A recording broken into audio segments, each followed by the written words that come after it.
Welcome to our U.S. briefing program. Today, we have some intriguing news from around the globe. First up, Ukraine has launched a significant drone attack on Moscow, causing major disruptions including the closure of 2 airports. The attack comes amidst ongoing peace talks and highlights the escalating tensions in the region. Videos of the aftermath are circulating, showing the impact on residential areas, although both sides claim to avoid civilian targets. In other news, Australia's Foreign Minister Penny Wong has made it clear that the nation will not be intimidated by Russia's threats regarding peacekeeping forces in Ukraine. Despite warnings from the Russian embassy, Wong emphasized Australia's commitment to international peacekeeping missions. The Australian government is actively discussing support for Ukraine, although some debate continues over the focus on regional issues. Lastly, Australian farmers are keeping a close eye on trade dynamics as new tariffs on U.S. farm exports from China could lead to increased demand for their products. While immediate imports may be limited due to stockpiles, the potential for higher demand later this year could benefit Australian wheat and beef exports. However, uncertainties surrounding tariffs and trade wars remain a concern for the agricultural sector. Please stay tuned for more detailed coverage. South China Morning Post reports that Ukraine has intensified its military operations against Russia by launching a significant drone attack on Moscow, marking one of the largest assaults to date. Early Wednesday, authorities revealed that over 60 drones were intercepted before they could reach the city, leading to the temporary closure of 2 airports and igniting fires in residential areas. Moscow's mayor, Sergei Sobyanin, confirmed minor damage to buildings but no casualties were reported. Videos circulated on social media showed the aftermath of the attacks, including flames engulfing an apartment building in the Ramenskoye district. The drone strikes come amid ongoing peace talks in Saudi Arabia, with the U.S. advocating for an end to the conflict that began with Russia's invasion of Ukraine in February 2022.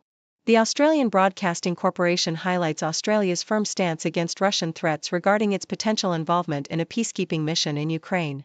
Foreign Minister Penny Wong asserted that Australia would not be intimidated by warnings from the Russian embassy, which cautioned of grave consequences if Australia joined a coalition to ensure Ukraine's security.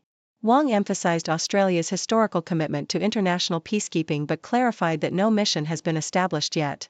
The Australian government is deliberating the possibility of sending a defence official to Paris for discussions on support for Ukraine.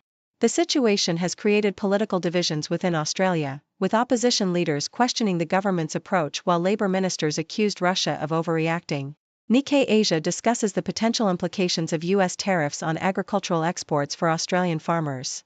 Following China's imposition of retaliatory tariffs on American farm goods, experts believe there may be an opportunity for Australian wheat, barley, and sorghum to fill the gap in the Asian market, although immediate demand is uncertain due to existing grain stockpiles.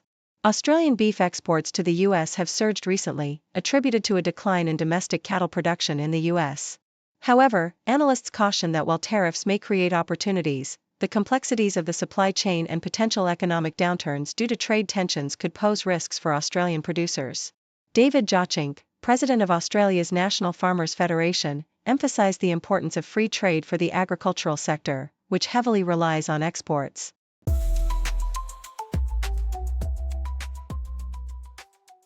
Al Jazeera reports that the U.S. stock market has faced a significant downturn, losing over $1.75 trillion in value following President Donald Trump's vague comments about the potential for a recession this year. The S&P 500 index fell by 2.7%, marking its lowest point since September, while the tech-heavy Nasdaq 100 experienced a staggering 3.81% drop, its steepest decline since September 2022. Companies like Tesla saw dramatic losses, with shares plummeting by 15.43%. Investors are increasingly anxious due to Trump's erratic tariff announcements, particularly regarding imports from Mexico and Canada, which have raised fears of a major economic slowdown.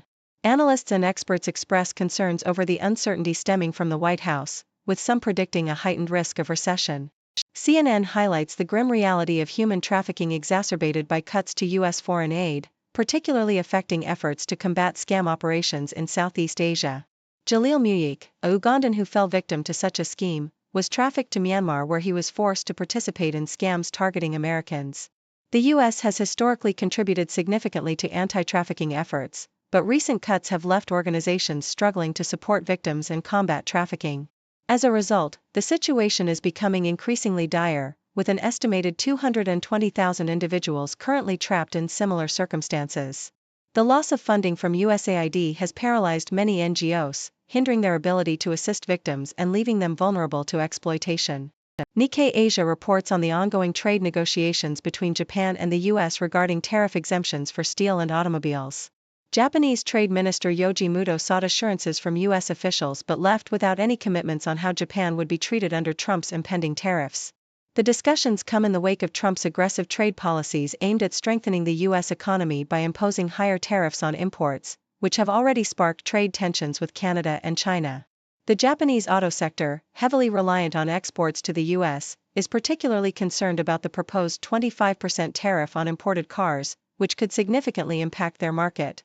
As the deadline for these tariffs approaches, uncertainty looms over both countries' economic relations.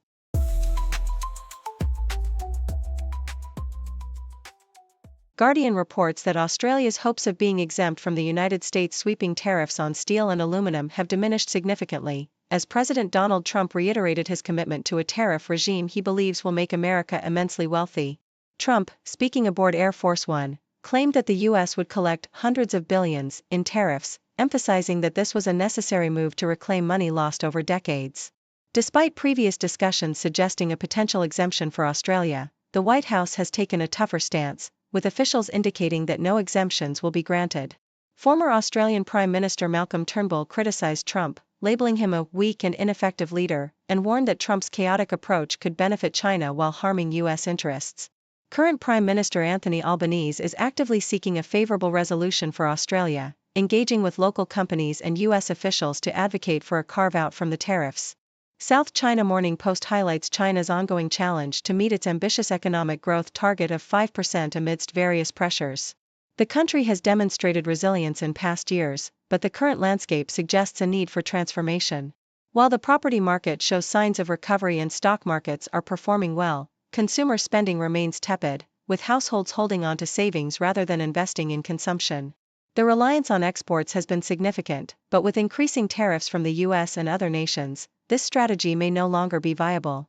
The article underscores the importance of shifting the economic model away from export-led growth towards boosting domestic consumption, which currently lags behind countries like the US. If Chinese households were to start spending a fraction of their substantial bank deposits, it could dramatically elevate economic activity. Thus, the key for China lies not only in implementing economic policies but also in fostering a shift in consumer confidence and expectations to stimulate growth. Thank you for tuning in. The content above showcases the latest briefing reports and analytical synopses, thoughtfully curated by the 6Do team. These insights stem from a wide array of reputable media outlets, think tanks, government sources, and specialized experts worldwide. We encourage you to explore these sources for a comprehensive perspective. Keep in mind that while the content may not always align with the official standpoint of 6Do Brief, it's not meant to be taken as absolute directives for decision-making. Comprising seasoned media professionals, learned scholars, and accomplished scientists, the 6Do team embodies a trailblazing, fully independent media entity. To customize 6Do Brief to meet your professional needs, you have the option to subscribe to a diverse array of briefings on our website, 6dobrief.com. Regardless of your location, you can conveniently receive 6Do Brief via email. Turn the lights on screen. What's the latest scene? Just you and me, laugh and disagree. On the couch we sit, talk about